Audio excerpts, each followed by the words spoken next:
पहलगाम हमले पर पाकिस्तान भारत से सबूत मांग रहा है, लेकिन सबसे बड़ा सबूत पाकिस्तानी आर्मी के एक्स मेजर आदिल रजा ने दिया। मेजर आदिल के मुताबिक आसिम मुनीर ने हमला प्लान किया और आईएसआई ने उसे एग्जीक्यूट किया। इस पूरी साजिश को अंजाम देने में पाकिस्तान की खुफिया एजेंसी आईएसआई के लेफ्टिनेंट जनरल पहलगाम आसिम मलिक और आईएसआई के स्पेशल ऑपरेशंस डिवीजन के DG major general Mohammad Shahab की बड़ी भूमिका है। उन्होंने ही आतंकवादियों को ट्रेनिंग दी, यहां तक कि पहलगाम हमले के वक्त खुद आसिम मुनीर इसकी मॉनिटरिंग कर रहा था।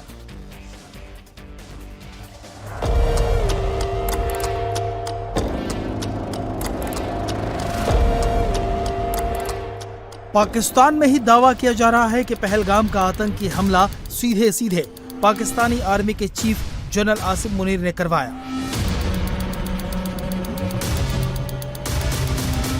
पाकिस्तानी फौज के 5 बड़े अफसर इस हमले की साजिश रचने से लेकर उसे अंजाम तक पहुंचाने में शामिल थे। ये दावा किसी और ने नहीं, पाकिस्तानी फौज के ही एक पूर्व मेजर आदिल राजा ने किया है। आदिल राजा के दावे के मुताबिक पहलगाम में आतंकी हमले की प्लानिंग जनरल आसिम मुनीर ने की। आईएसआई के लेफ्टिनेंट जनरल आसिम मलिक ने इस ऑपरेशन की देखरेख की और आईएसआई के स्पेशल ऑपरेशंस डिवीजन के DG major general Mohammad Shahab ने इसे अंजाम दिया। खुलासे के मुताबिक जिस वक्त आतंकी पहलगाम में टूरिस्ट को मजहब पूछ कर मार रहे थे, उस वक्त जनरल आसिम मुनीर इस दरिंदगी को मॉनिटर कर रहा था। एक तो देखें, यहाँ पे मुख्तलिफ मकासद थे, जिनके अंदर सबसे पहला जो मकसद था वो आसिम मुनीर चाहता है कि उसको एक्सटेंशन सर्विस के अंदर मिले, और उसने बिल्कुल अब 4 दिन के जो कॉन्फ्लिक्ट था उसमें अपनी जंग को डिक्लेयर करके अपने आप को फील्ड मार्शल प्रमोट कर दिया।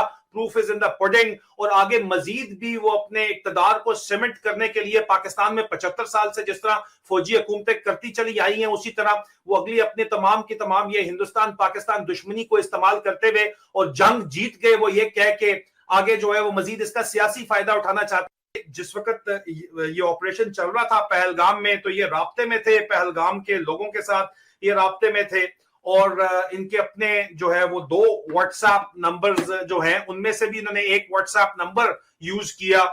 इसके अलावा मलेशिया की सिम्स भी इस्तेमाल इन्होंने की हैं, और अफगानिस्तान की सिम भी यूज की गई है। और मैं जाहिर बात है इसके ऊपर मजीद ज्यादा बातचीत तो नहीं करूंगा, लेकिन इनका जो ऑफिशियल नंबर है जो इस्तेमाल हुआ इस ऑपरेशन के अंदर, वो पाकिस्तान का ऑफिशियल नंबर है जो व्हाट्सएप के ऊपर इस्तेमाल हुआ, और इसके आखिरी 3 डिजिट 714 है।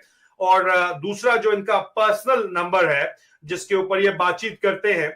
पहलगाम हमले की प्लानिंग काफी अरसे से चल रही थी, और मैं इसके ऊपर अगर आप मेरा X profile at soldier speaks देखें तो आपको पता चलेगा कि मैं जनवरी से इसके ऊपर रिपोर्टिंग कर रहा था कि इनकी जो पॉपुलैरिटी है वो इतनी ज्यादा मुतासिर हुई हुई है, इतने ज्यादा ये तंग है कि ये कोई ना कोई काम करवाना चाहते हैं, ये हमला करना चाहते हैं, करवाना चाहते हैं, फॉल्स फ्लैग करना चाहते हैं, कुछ ना कुछ करना चाहते हैं, ताकि इनकी रेपुटेशन जो है वो मिलिट्री जिंगोइज्म के अंदर जंगी जनून का चूरन बेच के जो है वो वापस हासिल हो सके। और उसके अंदर फिर चाइनीज एंगल भी है, क्योंकि चाइना भी जाहिर बात है कि हिंदुस्तान से मरासम भी रखना चाहता है, हिंदुस्तान को अपनी मार्केट भी रखना चाहता है, और उसके साथ साथ कट डाउन टू साइज भी उसको करना चाहता है। तो दोनों चीजों का इन्होंने फायदा उठाते हुए ये जिस तरह से आसिम मुनीर ने आनन फानन में खुद को फील्ड मार्शल घोषित करवाया और शहबाज शरीफ को अपने पीछे पीछे घुमाया, उससे यह साबित हो रहा है कि इस पूरे गेम का मास्टरमाइंड आसिम मुनीर ही है।